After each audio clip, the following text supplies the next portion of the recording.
নমস্কার বন্ধুরা, সবিতা কুকিং ব্লগে সবাইকে স্বাগত জানাই। সবাই ভালো থাকবেন, সবাই সুস্থ থাকবেন। আজকে নিয়ে নিয়েছি ইঁচড়। ইঁচড়টা আজকে আমি পেঁয়াজ রসুন দিয়ে রান্না করব। ফার্স্টের থেকে লাস্ট পর্যন্ত ভিডিওটা দেখবেন কিভাবে রান্নাটা করব। এখন কাঁচা লঙ্কা উঠায় নেব কাঁচা থেকে।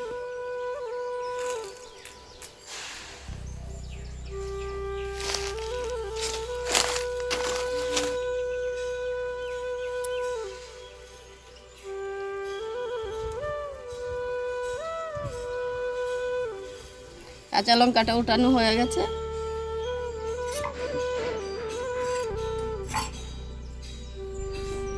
ইঁচড়ে দেওয়ার জন্য আলু নিয়েছি, আলুটা এখন কেটে নেব।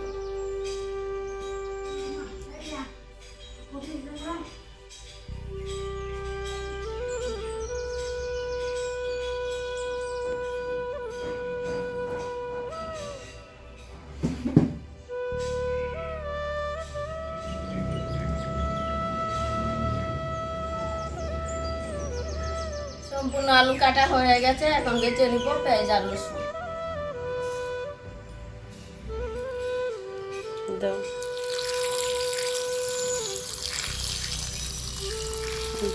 ইঁচড় সিদ্ধ করার জন্য দিয়ে দিব জল। এটা এখন সিদ্ধ করে নেব।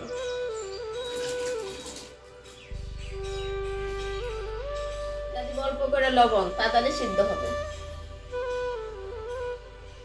হলুদ গুঁড়ো দিয়ে দিব, কালারটা খুব সুন্দর হবে। কেটে নিব জিরা,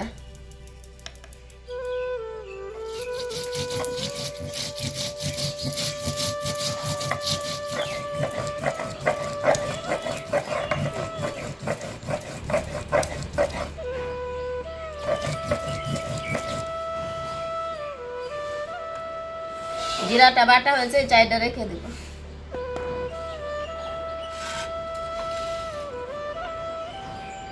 বেটে নিব ধনিয়া,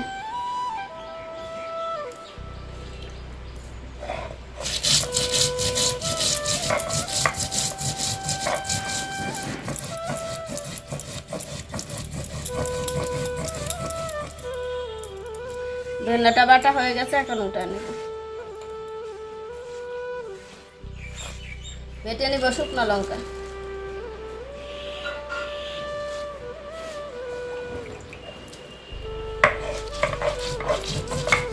বাটা হয়ে গেছে, এখন উঠে নিব। বেটে নিব এখন কাঁচা লঙ্কা,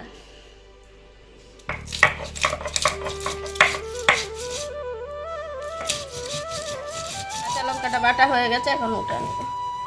এখন পেঁয়াজটা কেটে নিব, 4 পাল্টা করে কেটে নিয়েছি।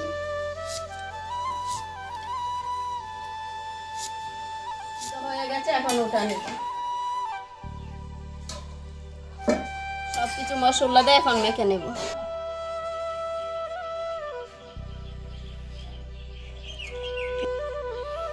দিয়ে দিব জিরা বাটা,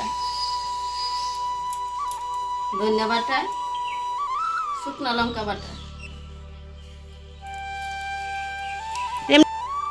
কাঁচা লঙ্কা বাটা,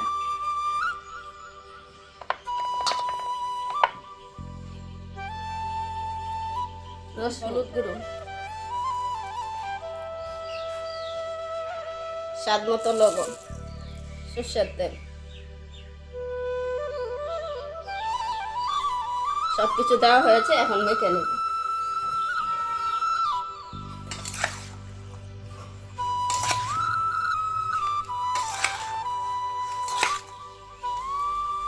পুরনের দিয়ে দেবো সরষের তেল। তেলটা গরম হয়ে গেছে, দিয়ে দিব তেজপাতা, রসুন কেটে,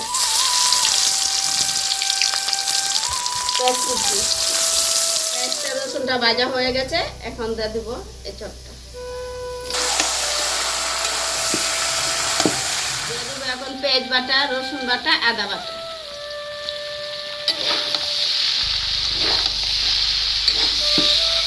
সবকিছু ভাজা ভাজা হয়ে গেছে, এখন দিয়ে দিব আমি গরম জল।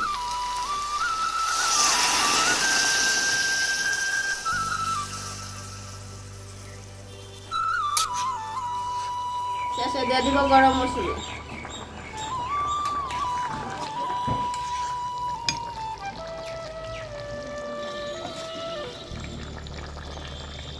তরকারিটা হয়ে গেছে, এখন ঢেলে নিব।